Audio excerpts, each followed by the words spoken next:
এখন আমি যশোর বোর্ড 2023 সালের প্রশ্ন নিয়ে আলোচনা করব।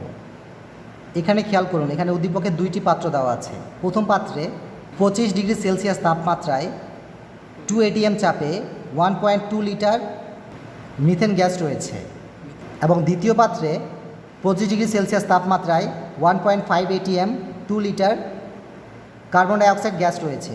গণং প্রশ্নে লেখা আছে উদ্দীপকের স্টপ কর্ক খোলা অবস্থায় 40 ডিগ্রি সেলসিয়াস তাপমাত্রায় গ্যাস মিশ্রণের মোট চাপ নির্ণয় করো। এবং ঘ নং প্রশ্নে লেখা আছে উদ্দীপকের গ্যাস দ্বয়ের ব্যাপন হারের তুলনা গাণিতিকভাবে বিশ্লেষণ করো। এখন আমি গ নং প্রশ্নের সমাধান করব। গ নং প্রশ্নে লেখা আছে স্টপ কর্ক খোলা অবস্থায় 40 ডিগ্রি সেলসিয়াস তাপমাত্রায় গ্যাস মিশ্রণের মোট চাপ নির্ণয় করো। এই চিত্রে এটি হচ্ছে স্টপ কর্ক। যদি আমরা এই স্টপ কর্কটি খুলে দেই তবে অ্যামোনিয়া গ্যাস এবং কার্বন ডাইঅক্সাইড গ্যাস এই দুটি গ্যাস পরস্পরের সাথে মিশ্রিত হবে। এই চিত্রটি একটু খেয়াল করুন। এই চিত্রটি হচ্ছে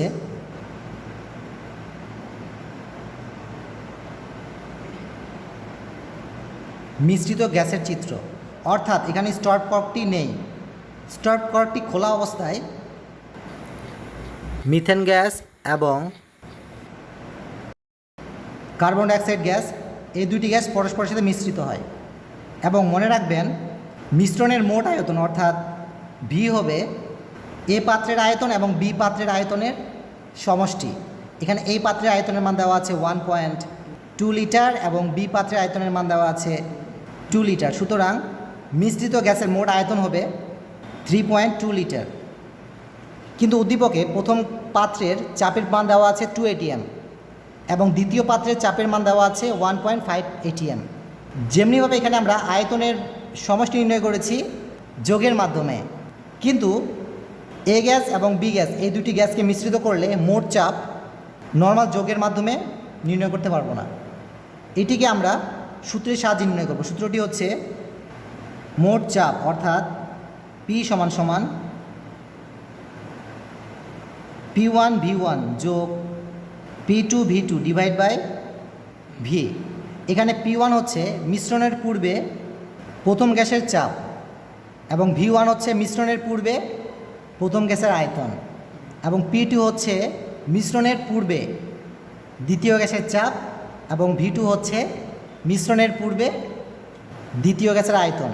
সুতরাং লেখা যায় P1 সমান সমান 2 ATM, V1 সমান সমান 1.2 লিটার, P2 সমান সমান 1.5 ATM এবং V2 সমান সমান 2 লিটার। সুতরাং মোট আয়তন হবে 1.2 লিটার প্লাস 2 লিটার। এটিকে হিসাব করলে পাওয়া যায় 3.2 লিটার। সুতরাং লেখা যায় P সমান সমান, এখানে আমরা P1 এর পরিবর্তে 2 দিব মাল্টিপ্লাই V1 এর পরিবর্তে 1.2 প্লাস P2র মান দিব 1.5 মাল্টিপ্লাই V2র মান দিব 2 এবং এখানে V হচ্ছে মিশ্রিত গ্যাসের মোট আয়তন। এই মিশ্রিত গ্যাসটি প্রথম পাত্র এবং দ্বিতীয় পাত্র এই দুইটি পাত্রের মধ্যে অবস্থান করে এবং এই দুটি পাত্রের মোট আয়তনের পরিমাণ হবে 3.2। এই জন্য এখানে আমরা 3.2 দিব বা P সমান সমান ডান পাশ অংশ হিসাব করলে পাওয়া যায় 1.6875 ATM। সুতরাং এখানে মিশ্রিত গ্যাসের মোট চাপ হবে অর্থাৎ P সমান সমান হবে 1.6875 ATM। এখন এখানে একটু খেয়াল করুন, এই প্রথম চিত্রটি হচ্ছে মিশ্রিত গ্যাসের চিত্র এবং গ্যাস দুটিকে যখন আমরা মিশ্রিত করি তখন এই মিশ্রিত গ্যাসের তাপমাত্রা হবে 25 ডিগ্রি সেলসিয়াস, কারণ প্রথম গ্যাসটিও ছিল 25 ডিগ্রি সেলসিয়াস তাপমাত্রার এবং দ্বিতীয় গ্যাসটিও ছিল 25 ডিগ্রি সেলসিয়াস তাপমাত্রার। এই জন্য মিশ্রিত গ্যাসের তাপমাত্রার পরিমাণ হবে 25 ডিগ্রি সেলসিয়াস। আমি আবারও বলছি, প্রথম গ্যাসের তাপমাত্রার পরিমাণ ছিল 25 ডিগ্রি সেলসিয়াস, অর্থাৎ প্রথম গ্যাসটি ছিল 25 ডিগ্রি সেলসিয়াস তাপমাত্রার গ্যাস এবং দ্বিতীয় গ্যাসটিও ছিল 25 ডিগ্রি সেলসিয়াস তাপমাত্রার গ্যাস। আমরা যখন এই স্টপ কর্কটি খুলে দিব তখন মিথেন গ্যাস এবং কার্বন ডাইঅক্সাইড গ্যাস এই দুটি গ্যাস পরস্পরের সাথে মিশ্রিত হয় এবং এই মিশ্রিত গ্যাসের তাপমাত্রা হবে 25°C। এখন গ নং প্রশ্নে লেখা আছে স্টপকক খোলা অবস্থায় 40° তাপমাত্রায় গ্যাস মিশ্রণের মোট চাপ নির্ণয় করো। অর্থাৎ ইতিমধ্যে আমরা গ্যাস মিশ্রণের 25° চাপ নির্ণয় করেছি। এই জন্য এখন আমরা 40° তাপমাত্রায় ওই মিশ্রিত গ্যাসের চাপ নির্ণয় করব। অর্থাৎ এই চিত্রে একটু খেয়াল করুন, এখানে 25°C তাপমাত্রায় মিশ্রিত গ্যাসের চাপ পেয়েছি 1.6875 atm। এই একই গ্যাসকে যদি আমরা 40°C তাপমাত্রায় নিয়ে যাই তবে চাপ কত হবে সেটি আমাদের নির্ণয় করতে হবে। আমরা মূলত গে লুসাকের চাপীয় সূত্র অনুসারে ম্যাথটি সলভ করব। সুতরাং সূত্র অনুসারে লেখা যায় P1 T1 সমান সমান P2 T2। এখানে P1 এর মান হবে 25°C তাপমাত্রায় চাপ, যা ইতিমধ্যে নির্ণয় করেছি 1.6875 atm, এবং T1 এর মান হবে 25°C। এই 25°C যদি আমরা ক্যালভিনে কনভার্ট করি তবে 298 ক্যালভিন পাওয়া যায়, এবং T2 হচ্ছে 40° তাপমাত্রা। এই 40°C তাপমাত্রাকে যদি আমরা ক্যালভিনে কনভার্ট করি তবে 313 ক্যালভিন পাওয়া যায়, এবং 40° তাপমাত্রায় চাপের মান নির্ণয় করতে হবে, অর্থাৎ P2 মান আমাদের নির্ণয় করতে হবে। প্রথমে আমরা সূত্রকে সাজাবো। এখন আমরা কোণাকুণি গুণ করব। T1 এর সাথে P2 মাল্টিপ্লাই হয়ে যাবে, সমান সমান P1 এর সাথে T2 মাল্টিপ্লাই হয়ে যাবে।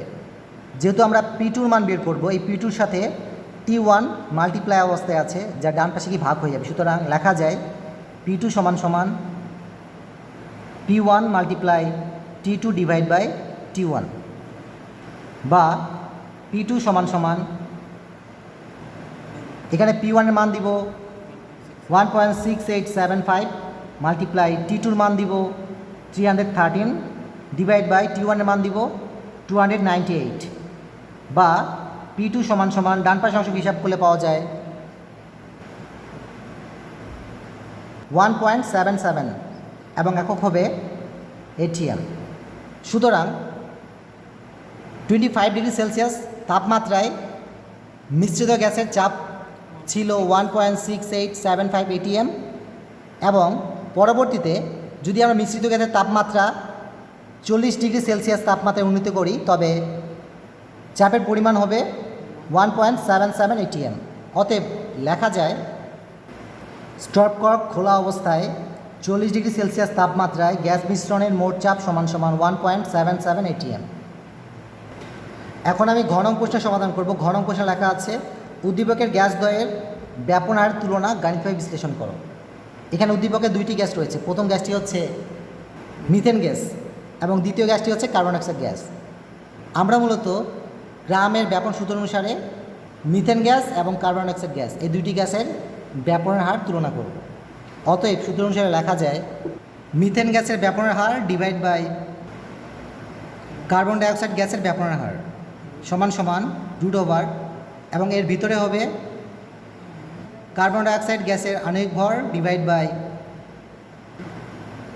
মিথেন গ্যাসের আণবিক ভর, বা RCH4 ডিভাইড বাই RCO2 সমান সমান এখানে আমরা কার্বন ডাইঅক্সাইড গ্যাসের আণবিক ভরের মান দিব যা 44 ডিভাইড বাই মিথেন গ্যাসের আণবিক ভর হচ্ছে 16, কাজে এখানে আমরা 16 দিব, বা RCH4 ডিভাইড বাই RCO2 সমান সমান ডান পাশের অংশ হিসাব করলে পাওয়া যায় 1.658, বা RCH4 সমান সমান 1.658 মাল্টিপ্লাই RCO2।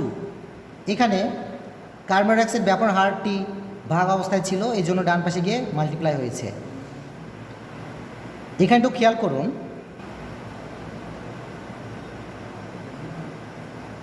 A সমান সমান 1.5 মাল্টিপ্লাই B। এখানে B হবে ছোট এবং এ হবে বড়, কারণ বির সাথে 1.5 মাল্টিপ্লাই অবস্থায় রয়েছে।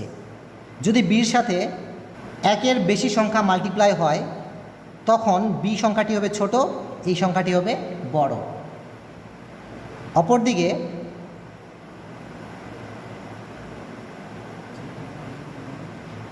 সি সমান সমান 0.9 মাল্টিপ্লাই ডি, এখানে ডি হবে বড় এবং সি হবে ছোট, কারণ ডির সাথে 0.9 মাল্টিপ্লাই হয়েছে। ডির সাথে যে সংখ্যাটি মাল্টিপ্লাই হয়েছে সেটি হচ্ছে 1 থেকে ছোট। তাহলে মনে রাখবেন, যদি 1 থেকে বড় সংখ্যা মাল্টিপ্লাই হয় তখন ডান পাশের অংশটি ছোট হবে। অপরদিকে যদি 1 থেকে ছোট সংখ্যা মাল্টিপ্লাই অবস্থায় থাকে তখন ডান দিকের এই সংখ্যাটি হবে বড়। সুতরাং এখানে কার্বন ডাইঅক্সাইড ব্যাপনের হারের সাথে 1.658 মাল্টিপ্লাই অবস্থায় রয়েছে, এই সংখ্যাটি 1 থেকে বড়, তাই এটি হবে ছোট এবং মিথেন গ্যাসের ব্যাপনের হার হবে বড়। অতএব লেখা যায় মিথেন গ্যাসের ব্যাপনের হার কার্বন ডাইঅক্সাইড গ্যাসের ব্যাপনের হারের তুলনায় বেশি।